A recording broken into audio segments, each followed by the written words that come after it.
एक बार एक बहुत बड़ा बिजनेसमैन एक छोटे से गांव में जाता है। उसका प्लान होता है कि उस गांव में एक फैक्ट्री लगानी है। वो एक ऐसी जगह तक पहुंच जाता है जहां पर उसके सामने नदी होती है और उसके सामने गांव होता है।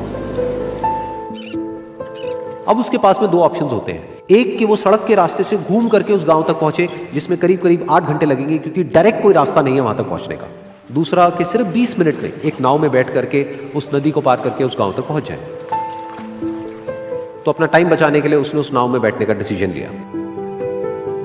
वो नाव बहुत ही छोटी सी थी जिसमें एक तरफ एक आदमी बैठा था जो कि नाव चला रहा था और दूसरी तरफ ये बिजनेसमैन बैठा हुआ था। तो नाव में बैठने की थोड़ी देर बाद उस बिजनेसमैन ने उस नाव वाले से पूछा, तुझे पता है तेरी नाव में कौन बैठा है? तो नाव वाले ने बड़े ही भोलेपन से कहा हाथ जोड़ करके, नहीं साहब मुझे नहीं पता आप कौन है। तो बिजनेसमैन बोला, अरे तू अखबार नहीं पढ़ता है क्या? हर दूसरे दिन मेरी फोटो आती है अखबार में। तो नाव वाला बोला, अरे साहब मुझे कहाँ पढ़ना लिखना आता है, मैं बहुत छोटा सा था जब मेरे पिताजी गुजर गए थे, तो अपने परिवार का ध्यान रखने के लिए मैं बचपन से ही काम में लग गया और तभी मेरा स्कूल छूट गया। ये सुन करके उस बिजनेसमैन ने उसका मजाक उड़ाते हुए उसको कहा, तुझे पढ़ना लिखना तक नहीं आता है, ऐसी जिंदगी का क्या फायदा? ये सुन करके उस नाव वाले को बुरा तो लगा लेकिन उसने कुछ नहीं कहा। थोड़ी देर बाद वो बिजनेसमैन उस नाव वाले से बोला, अभी कुछ ही दिन बाद ये जो सामने तू जमीन देख रहा है, यहां पर मेरी एक बहुत बड़ी फैक्ट्री होगी जहां पर हमारे ब्रांड की मिनरल वाटर की बॉटल्स बनेगी। उस नाव वाले को बात समझ नहीं आई। उसने कहा, क्या बनेगा साहब? तो बिजनेसमैन थोड़ा सा इरिटेट होकर के बोला कि हमारे यहाँ पर पानी की बोतलें बनेंगी जो तेरे गांव में नहीं बिकेगी लेकिन शहरों में बहुत बिकती है। अरे कभी तू शहर गया होगा तो तूने देखी होगी पानी की बोतलें रखी होती है दुकानों पर। फिर वो नाव वाला बोला, अरे साहब मुझे कैसे पता होगा, मैं तो कभी इस गाँव से बाहर गया ही नहीं।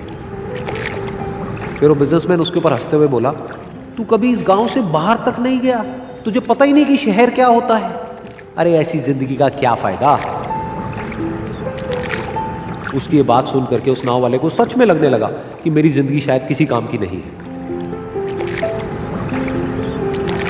अपनी इस सोच की वजह से उसका नाव से ध्यान हटा और तभी नाव की टक्कर हो गई एक बड़े से पत्थर से, जिसकी वजह से नाव में पानी भरने लगा और नाव डूबने लगी। उस जगह पर पानी बहुत ही गहरा था और किनारा दूर था। नाव वाले को समझ आ गया कि अब इस नाव को बचाने का कोई तरीका नहीं है और वो अपनी जान बचाने के लिए नदी में छलांग मारने ही वाला था। तभी उसने उस बिजनेसमैन से पूछा, साहब आपको तैरना तो आता है ना? तो बिजनेसमैन घबरा करके बोला, ऐसा क्यों पूछ रहे हो, मुझे तैरना नहीं आता है। उसकी ये बात सुन करके नाव वाले को हंसी आ गई और वो बोला, अरे साहब आपको तैरना तक नहीं आता, ऐसी जिंदगी का क्या फायदा? ये सुन करके उस बिजनेसमैन को अपनी गलती का एहसास हुआ और वो हाथ जोड़ करके उस नाव वाले से बोला, तुम जो कहोगे मैं तुम्हें दूंगा, बस मेरी जान बचा लो। तो उस नाव वाले ने बोला, अरे साहब आप घबराओ नहीं, मुझे सिर्फ तैरना नहीं आता है, मुझे डूबते हुए लोगों को बचाना भी आता है। आप मुझे कस के पकड़ लो, मैं आपको कुछ नहीं होने दूंगा। और फिर उस नाव वाले ने ना सिर्फ अपनी बल्कि उस बिजनेसमैन की भी जान बचाई। तो इस कहानी से हम एक बहुत बड़ी सीख ले सकते हैं कि हमें जिंदगी में कभी भी किसी का भी मजाक नहीं उड़ाना चाहिए या उसको अपने से कम नहीं समझना चाहिए, क्योंकि हमें नहीं पता कि हमें कब, कहां, कैसे, किसकी जरूरत पड़ जाए।